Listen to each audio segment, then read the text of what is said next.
అందరికీ నమస్తే అండి. Welcome back to my channel Haima food and agri వ్లాగ్స్లో మటన్ కీమా చేసుకుందామండి. వీడియో ఎక్కడ స్కిప్ చేయకుండా చూడండి. ఇంకా లేట్ చేయకుండా వీడియోలోకి వెళ్ళిపోదామండి. ఎందుకంటే మటన్ని రెడీ చేసి పెట్టుకోవాలండి. మంచినీళ్ళతో కడిగి వాష్ చేసి నీట్గా నీళ్ళు వంపుకొని పెట్టుకోవాలి. ఇప్పుడు స్టవ్ వెలిగించి కుక్కర్ పెట్టి దీంట్లోకి 3 స్పూన్ల దాకా ఆయిల్ వేసుకొని 2 బిర్యానీ ఆకులు వేసుకొని సాజీరా వేసుకొని ఇది కొంచెం వేగిన తర్వాత పచ్చిమిర్చి ఉల్లిపాయ తరుగు వేసుకొని ఒక 3 ఉల్లిపాయల తరుగు సన్నగా తరుక్కున్నాను.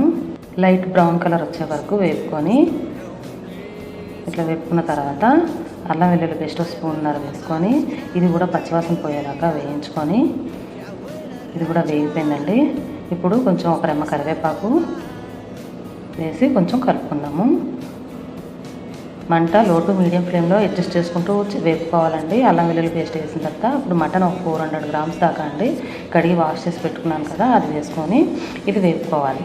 కొంచెం ఇట్లా వేగుతున్నప్పుడు కాస్త కొంచెం పసుపు, కారం 2 స్పూన్ల దాకా వేసుకున్నాను. కారము వేసి సాల్ట్ రుచికి సరిపడగా సాల్ట్ వేసుకొని వేయించుకుందాం ఒకసారి. ఇట్లా కలుపుకున్న తర్వాత ఇందులోకి కాస్త ధనియాల పొడి కూడా వేసుకుందాం. 1 స్పూన్నర దాకా ధనియాల పొడి వేసాను. ఇప్పుడు గరం మసాలా పొడి కూడా వేసుకుందాము. 1.5 స్పూన్ దాకా వేసాను. ఇప్పుడు కొంచెం ఒక 1/2 స్పూను జీలకర్ర పొడి కూడా వేసుకొని ఒకసారి కలుపుకోవాలి. ఇందులోని పుదీనా కొత్తిమీర కూడా వేసుకోవాలి. కొత్తిమీర తరుగు పుదీనా తరుగు వేసుకున్న తర్వాత ఇది కూడా కలుపుకొని కర్రీలో ఇప్పుడు వాటర్ పోసుకుందాం. కరెక్ట్గా గ్లాసున్నర నీళ్ళు పోసుకున్నానండి. పోసుకొని ఒక్కసారి కలుపుకొని కుక్కర్ విజిల్ వేయించుకోవాలి. ఇట్లా కుక్కర్ మూత పెట్టేసుకొని సుమారుగా ఒక 7 విజిల్స్ వచ్చేదాకా ఉడికించుకోవాలండి. కీమా కొంచెం ఎక్కువ పడుతుంది విజిల్స్ చూసుకోవాలి.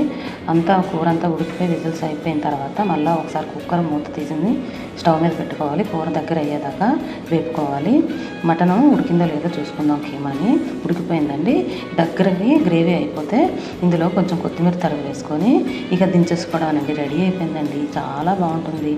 రైస్లోకి రోటీలోకి ఎందులోకైనా ఈ కీమా బాగుంటుందండి. మీరు కూడా ట్రై చేయండి. సింపుల్గా కొత్తగా వంట నేర్చుకునే వాళ్ళైతే ట్రై చేసి కామెంట్ రూపంలో తెలియజేయండి. మరిన్ని వంటకాల కోసం హైమా ఫుడ్ అండ్ అగ్రి వ్లాగ్స్ని సబ్స్క్రైబ్ చేసుకోండి. థ్యాంక్స్ ఫర్ వాచింగ్ అండి.